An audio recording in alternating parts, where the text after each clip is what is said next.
એટલે કહેવાનું છું કે અમે હું પણ ભણતો હતો અને ખંભાતમાં અને ભાદરણમાં દર રવિવાર એકાદશી દિવસે જોરી માગવા જઈએ અને અને આવે તેવી રીતે અમે જોરી ત્યાં જે બોલવાનું શું હતું કે તે પહેલેથી જ મારા વખતે જે છે એ એવી રીતે થતું શું કહેતા હતા ફરિયામાં ઊભા રહે ફરિયામાં 10-15 ઘરો હોય એટલે સાથે ના હોય ત્યાં બધું તૈયાર કર્યું તો પહેલું એ દયાતાની સાથે મારે બોલવાનું એટલે સંતો આવ્યા છે એવું ખબર પડે કે બોલવાનું કઈ રીતે સ્વામિનારાયણ હરે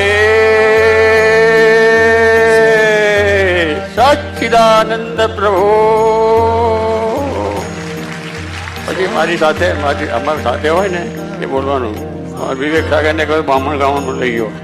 વિવેક સાગર છે એમને માગેલું નથી કે મને નહીં ફાવે ચાલો તો ખરા આ તો બધું જોવું એટલે બ્રાહ્મણ ગાવાનું લઈ ગયા એવું બોલવું જોઈએ. પછી એમાં બોલતા થઈ ગયા અને તાર વાતો કરતા થઈ ગયા. એટલે કહેવાનું છે કે બીજા પાછા જડે હોય એને બોલવાનું બેને પેલા બોલી જાય પછી બોલ સ્વામિનારાયણ હરે સચ્ચિદાનંદ પ્રભુ